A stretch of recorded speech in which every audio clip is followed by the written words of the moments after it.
Hello friends, welcome back to my channel. আমি সন্দীপ। আজ তোমাদের কাছে নিয়ে চলে এসেছি একটা নতুন ভিডিও। আজ আমরা যাচ্ছি তমলুকের বর্গভীমা টেম্পল।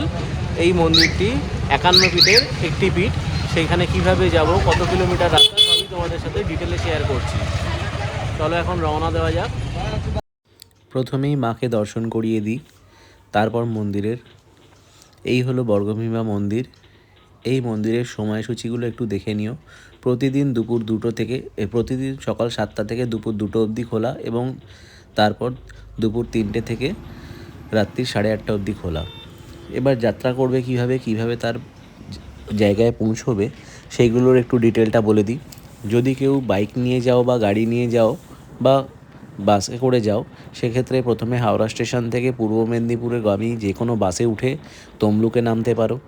বা যদি কেউ নিজস্ব গাড়ি নিয়ে বা বাইক নিয়ে যাও, হাওড়া স্টেশন থেকে মোটামুটি 82 কিলোমিটার রাস্তা। এই 82 কিলোমিটার পথ অতিক্রম করতে তোমাদের সময় লাগবে মোটামুটি 1.5 ঘন্টা। 1.5 ঘন্টা হাতে নিয়ে যেতে হবে। যাওয়ার পথে দুখানা টোল ট্যাক্স পড়বে, একটা ধুলোগড় টোল ট্যাক্স এবং একটা ওই হলদিয়া যাওয়ার পথে একটা টোল ট্যাক্স পড়বে। এই দুটো টোল অতিক্রম করে তোমাদেরকে যেতে হবে। কিন্তু প্রথমেই মনে রাখবে, যারা কলকাতা থেকে আসছো তারা সাঁতরাগাছি রুটটা ধরে প্রথমে কোলাঘাটের দিকে রওনা দেবে। ধুলাগড় টোল পার করে কোলাঘাটের দিকে রওনা দেবে। কোলাঘাট থেকে বাঁদিকে যে হলদিয়ার রাস্তাটা গেছে, হলদিয়া হাইওয়ে নামে পরিচিত, যেটি নন্দকুমার হয়ে হলদিয়ার দিকে গেছে বা দীঘার দিকে চলে গেছে, সেই রাস্তাটা তোমরা নেবে। ভুলেও কেউ যেন খড়গপুরের দিকে চলে যেও না, কারণ খড়গপুরের দিকে গেলে উল্টো রাস্তা হয়ে যাবে। তাই তোমাদেরকে প্রথমেই রাস্তার বিবরণটা দিয়ে দিলাম। এবার যে যার মতো বাইক, গাড়ি বা বাস বা ট্রেনে করেও যেতে পারো। ট্রেনে করে যেতে হলে হলদিয়াগামী যে কোনো ট্রেনে স্টেশনটা সম্ভবত সতী মাতঙ্গিনী বা এই টাইপের কিছু একটা হবে। তোমরা একটু গুগলে সার্চ করে নিও, আমি ঠিক অতটা ডিটেলে আমার মনে নেই স্টেশনটা। স্টেশন থেকে অটো পথে বা টোটো পথে যাওয়ার উপায় আছে। স্টেশন মন্দিরের থেকে খুব কাছেই, কিন্তু স্টেশনটা এক্স্যাক্ট আমার মনে নেই, তবুও তোমরা দেখে নিও একবার।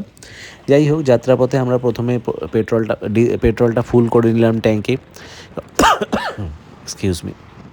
কারণ বাইকে যদি পেট্রোল কম পড়ে যায়, রাস্তায় লংয়ে গেলে একটু বিপদ হতে পারে। তাই সেক্ষেত্রে আমি সবসময় সমস্ত যাত্রাপথের আগে চাকার হাওয়াগুলো চেক করে নিই এবং পেট্রোলটা কতটা আছে সেটা চেক করে নিই। সব কিছু চেক করে নিয়ে এবার রওনা দিলাম আমি, আমার ওয়াইফ এবং আমার ছোট্ট সন্তান সূর্য। ঠাকুমা ওর নাম করে শখ করে নাম রেখেছিল সূর্য। যাই হোক, তো তাই এবার আমরা 3 জনে মিলে রওনা দিয়েছি মন্দিরের উদ্দেশ্যে। এবার মন্দিরের কিছু বিশেষত্ব এবং ডিটেল তোমাদেরকে বলে রাখি। এখানে প্রতিদিন মায়ের ভোগের ব্যবস্থা আছে। ভোগের ব্যবস্থা এখানে খুব সুন্দর। এখানে মাকে মাছ দিয়ে ভোগ দেওয়া হয়। সেই ভোগের আয়োজন যদি তোমাদেরকে গ্রহণ করতে হয়, তাহলে সেক্ষেত্রে একটা নাম্বার আছে, সেই নাম্বারটা আমি ডেসক্রিপশন লিঙ্কে দিয়ে দেবো। সেই নাম্বারে তোমরা কল করে ভোগের জন্য বুকিং করে রাখতে পারো, যাতে কোনোভাবে মিস না হয়। তাছাড়াও ওখানে গেলে টিকিট কেটে, কুপন কেটে ভোগের আয়োজন তোমরা নিতে পারো। ওখানে পার্কিংয়ের সুবন্দোবস্ত আছে। 2 চাকা, 4 চাকা, 6 চাকার পার্কিংয়ের সুবন্দোবস্ত আছে। তাই কেউ যদি পার্সোনাল গাড়ি নিয়ে বা গাড়ি ভাড়া করেও যাও, কোনো অসুবিধা হবে না। মন্দির লাগোয়া গাড়ি পার্কিং, বাইক পার্কিং এবং শৌচালয়ের সুবন্দোবস্ত রয়েছে। ওখানে যে যার মতো যাবে, কোনো পাণ্ডাদের উৎপাত নেই, পুরোহিতের কোনো উৎপাত নেই। নিজের মতো যাবে। সামনে ডালা আর্কেড রয়েছে, সেখানে ফ্রিতে জুতো রাখার ব্যবস্থা আছে। ডালা আর্কেড থেকে যে যার সামর্থ্য অনুযায়ী 51 টাকা, 101 টাকা, 201 টাকা, যেরকম জামের ইচ্ছা ডালা কিনে নেবে। কোনো জোর জুলুম নেই। তো ডালা কিনে নিয়ে ভেতরে মাকে পুজো দেবে। প্রণামী বক্সের কুপন আছে, সেখানে টিকিট কেটে তোমরা প্রণামী বক্সে বা সেখানে যেখানে টাকা তোমরা ডোনেট করতে চাও, সেখানে তোমরা টাকা ডোনেট করতে পারো, তার জন্য আলাদা ব্যবস্থা আছে। এবার আসি মন্দিরের কিছু কথায়। মন্দির এখানে নির্মিত হয়েছিল 1300 শতকে। এই বর্গভীমা মন্দিরের কিছু ইতিহাস আছে। সেই ইতিহাসগুলো যাত্রাপথে তোমাদের সাথে আলোচনা করতে করতে যাই। দেখতে থাকো বন্ধুরা, কী সুন্দর মনোরম পরিবেশ। সেই মনোরম পরিবেশের সাথে যদি মন্দিরের ইতিহাস কিছু তোমাদের জানা হয়ে যায়, তাহলে তো আমার মনে হয় সবচেয়ে সুবিধা হবে, যাওয়ারও আরও উৎসাহ পাবে। এই মন্দিরটি 51টি সতীপীঠের মধ্যে, শক্তিপীঠের মধ্যে একটি। এখানে ধারণা করা হয় যে মায়ের বাম গোড়ালি পড়েছিল যখন শিব ঠাকুর সতী মাকে নিয়ে খুব তাণ্ডব করছিলেন। ওনার বিরহ করছিলেন, সেই সময় ভগবান বিষ্ণু মায়ের শরীরটিকে 51টি টুকরো করে দেন তার সুদর্শন চক্রের মাধ্যমে। তাই সেক্ষেত্রে সেই টুকরোগুলির মধ্যে বাম গোড়ালিটি এই তমলুকের বর্গভীমা মন্দিরে এসে পড়ে। শুধুমাত্র পূর্ব মেদিনীপুর নয়, সমগ্র পূর্ব ভারতের কাছে এটি একটি অন্যতম স্থান এবং তীর্থস্থান হিসেবে পূজিত। কথিত আছে তমলুকের ময়ূর বংশের রাজা তাম্রধ্বজ এই মন্দিরটি নির্মাণ করেন। এই মন্দিরটি 1300 শতকে প্রতিষ্ঠিত হয়েছিল এবং তারপর থেকেই এই মন্দিরটি পূজিত হয়। এই মন্দিরে শোল মাছ দিয়ে মাকে পুজো করা হয়। যখন এই মন্দিরের একজন পুরোহিত মাকে পুজো করতে আসছিলেন, নিয়ম ছিল এখানে রাজাকে প্রতিদিন শোল মাছ জ্যান্ত অবস্থায় দিতে হতো। তাই সেক্ষেত্রে মন্দিরের এখানে কথিত আছে যে যে ভদ্রলোক এখান থেকে নিয়ে যাচ্ছিলেন শোল মাছটি, সেই শোল মাছটি নিয়ে যাওয়ার পথে মারা যায়। তখন শোল মাছ যদি জ্যান্ত না দিতে পারে সেক্ষেত্রে শোল মাছ যদি জ্যান্ত না দিতে পারে সেক্ষেত্রে রাজার কাছে দণ্ডপ্রাপ্ত হবে। সেই দণ্ডের ভয় ভদ্রলোক এখানে বসে কাঁদছিলেন। তো তখন কি হয়, একটি ছোট্ট মেয়ে এসে সেই ভদ্রলোককে বলে, তুই চিন্তা করছিস কেন, ওই পুকুরের জল একবার ছিটিয়ে দে, দেখবি শোল মাছ আবার জীবিত হয়ে যাবে। তাই করতেই শোল মাছটি জীবিত হয়ে যায় এবং তখন থেকেই এই মাকে এই মন্দিরে শোল মাছ দিয়ে পুজো করা হয়। যাই হোক, তো তোমরা যেতে যেতে তোমরা এই মন্দিরের কিছু ইতিহাস নিয়ে যেগুলো আলোচনা করলাম, আমি আরও ইতিহাস জানবার চেষ্টা করব, জেনে তারপর তোমাদের সাথে আরও শেয়ার করব। তাই যাই হোক, মন্দিরটি যাওয়ার পথে তোমরা প্রথমে এখানে থেকে হাওড়া থেকে যারা আসবে তারা সাঁতরাগাছি হয়ে কোলাঘাটের দিকে যাবে। মানে হচ্ছে তোমাদের প্রথমে ধুলাঘাট টোল প্লাজা পার করবে। ধুলাঘাট টোল প্লাজা পার করে তারপর যেমন রাস্তা যাচ্ছে উলুবেড়িয়া, বাগনান সব পার করে কোলাঘাট থেকে পার করে তোমরা চলে যাবে বাঁদিকে হলদিয়া হাইওয়ের দিকে। ওখানে একটা টোল পার করে তমলুক যে বাস স্টপ আছে, তমলুক বাস স্টপেজ থেকে বাঁদিকে যাবে। তমলুক বাস স্টপেজ থেকে বাঁদিকে ওই 6.5 কিলোমিটার মতো রাস্তা। এই রাস্তাটি একটু সরু, কিন্তু খুব একটা অসুবিধা হবে না। প্রত্যেকেই নিজের মতো করে নিজের রুটে যাচ্ছে। তো যাওয়ার পথে একটি রেলগেট পড়বে, সেই রেল লাইনটাও পার করে তোমাদেরকে চলে যেতে হবে। ওই রেলগেটের লাগোয়াই রেল স্টেশন রয়েছে। সেই রেল স্টেশনটাই হচ্ছে সতী মাতঙ্গিনী মেবি। তো ওটা একবার তোমরা গুগলে সার্চ করে নেবে। আমি তোমাদেরকে আগেও বলেছি যে রেল স্টেশনটার নামটা এক্স্যাক্ট আমার মনে নেই, কিন্তু তোমরা দেখলেই পেয়ে যাবে। যাই হোক, ওইখান থেকে মোটামুটি 6.5 কিলোমিটার রাস্তা তোমাদেরকে ওই গলির রাস্তায় যেতে হবে। তাই একটু কেয়ারফুলি চালাবে, কারণ গলিতে তো অনেক রকম ছোট ছোট বাইক গাড়ি সবই চলছে। তাই তোমরাও একটু দেখে শুনে চালাবে। আমিও একটু দেখে শুনে চালিয়েছি। মোটামুটি ওই গলির রাস্তাটায় সময় লেগে যাবে 20-25 মিনিট, কারণ ওখানে গলির রাস্তা তো একটু সময় লাগে। ওই রাস্তায় যেতে যেতেই তোমরা দেখতে পাবে যে দুদিকে দোকানপাট রয়েছে এবং গ্রামের রাস্তা যেমন হয়। যেতে যেতে ওখানে তোমরা একটু আগে গিয়ে দেখবে বাঁ হাতে মন্দিরটি পড়বে। তাই যেতে যেতে তোমাদের সাথে আরও গল্প করতে করতে যাই, রাস্তা তো আর শেষ হচ্ছে না। এই যে রাস্তা 82 কিলোমিটার রাস্তা, যেতে যেতে তোমরা প্রথমে নিজেদের মন অনুযায়ী যে যার সময় সিলেক্ট করে বেরিয়ে পড়বে। কিন্তু মন্দির খোলার সময়টা তো আমি তোমাদেরকে জানিয়েই দিয়েছি যে সকাল 7টা থেকে খোলা থাকে। তাই সকাল 7টা থেকে দুপুর 2টো বা বিকেল 3টে থেকে রাত্রি 8:30 অবধি মন্দির খোলা। তাই সেগুলো তোমরা একটু বিবেচনা করে দেখে নেবে। এই দেখতে দেখতে আমরা প্রায় কোলাঘাটের কাছে চলেও এসেছি। কোলাঘাট এসে গেল মানেই জানবে তোমরা অর্ধেকের বেশি রাস্তা ক্রস করে ফেলেছো। এই যে এই ব্রিজটা দেখলেই বুঝতে পারছো যে কোলাঘাটের কাছাকাছি তো আমরা এসে গেছি। কোলাঘাটে শেরে পাঞ্জাবের নাম কে না জানে। তাই শেরে পাঞ্জাবকে দেখলেই তো একটু চা খেতে ইচ্ছা করে, আমাদেরও ইচ্ছা করে। আমরা এই কোলাঘাটের ব্রিজটার কাছে একটু এসে প্রথমে একটুখানি রূপনারায়ণ নদীকে দেখি। রূপনারায়ণ নদী না নদ এটা নিয়ে একটুখানি কনফিউশন আছে আমার। যাই হোক, তো এখানে এসে এই ব্রিজের গায়ে দাঁড়িয়ে ফটোশ্যুট করা বাইকার্সদের একটা পুরনো নিয়ম।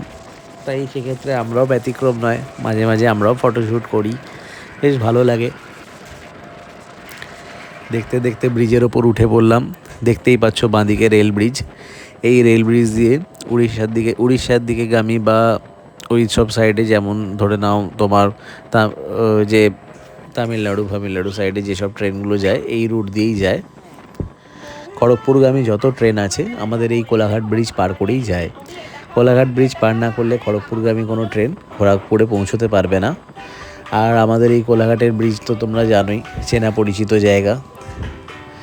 যেতে যেতে আমরা এই তমলুকের কাছ থেকে বাঁদিকে ঘুরে পড়েছি। এবার বাঁদিকে ঘুরে দেখতেই পাচ্ছ এখনও তোমার কাশফুল দেখতে পাওয়া যাচ্ছে, কিন্তু এটা আমরা শরৎকালে যাইনি, এটা আমরা গেছিলাম এই জাস্ট রিসেন্টলি নভেম্বর মাসে, 2025-এর নভেম্বর মাসে গিয়েছি। কিন্তু তা সত্ত্বেও এত সুন্দর পরিবেশ যে ওখানে তুমি পরিষ্কার দেখতেই পাবে যে এখানে কত সুন্দর সুন্দর কাশফুল দেখতে পাওয়া যাচ্ছে। তাই এই কাশফুলের একটু ছবি না তুলে পারলাম না। দেখবে এইসব মানে ন্যাচারাল জিনিসগুলো দেখতে এত সুন্দর লাগে যে তুমিও নিজেকে আটকে রাখতে পারবে না এইসব ছবি না তুলে। যাই হোক, ডান দিক বাঁ দিক খুব সুন্দরভাবে পরিবেশ, এবং এই যে এই রাস্তাটা 6.5 কিলোমিটার রাস্তা কখন যে কীভাবে সুন্দরভাবে অতিক্রম হয়ে যাবে দেখেই বুঝতে পারবে না। যাই হোক, এই রাস্তা দিয়ে টোটো, অটো বা বাইক গাড়ি সবই আরামে চলে যেতে পারবে, কিন্তু এই রাস্তাটা দিয়েই যেতে হবে তোমাদেরকে। এই রাস্তায় আর একটুখানি গেলেই আমাদের ওই রেলগেট পড়বে, যে রেলগেটটির কথা আমি বলছিলাম। দেখতে থাকো বন্ধুরা, এই রাস্তাতেই পেয়ে যাবে। তবে এই রাস্তায় আমি বলবো যে যেতে কোনো অসুবিধা নেই, শুধু একটু কনসাসভাবে ড্রাইভ করবে, কারণ অনেক যেহেতু গলির রাস্তা তাই সেক্ষেত্রে বাচ্চারা ছোটাছুটি করে বা একটুখানি মানুষ বেশিজন খুব একটা নেই, কিন্তু বলা যায় না কখন গরু ছাগল এসে পড়বে সামনে। তাই একটু স্লো আর সেফ ড্রাইভ করাই বুদ্ধিমানের কাজ গলির রাস্তায়। তবে রাস্তাটা খুব একটা সংকীর্ণ নয়, দুটো গাড়ি আরামে পাশাপাশি যেতে পারবে, তাই অসুবিধার কিছু নেই। দেখতেই পাচ্ছ লোকাল রাস্তা, টোটো চলছে, বাইক চলছে, গাড়ি চলছে। এই রাস্তা ধরে তোমাদেরকে মন্দিরের উদ্দেশ্যে রওনা দিতে হবে। দেখতে থাকো বন্ধুরা, কি সুন্দর আমরা সাইড দিয়ে বেরিয়ে যাচ্ছি।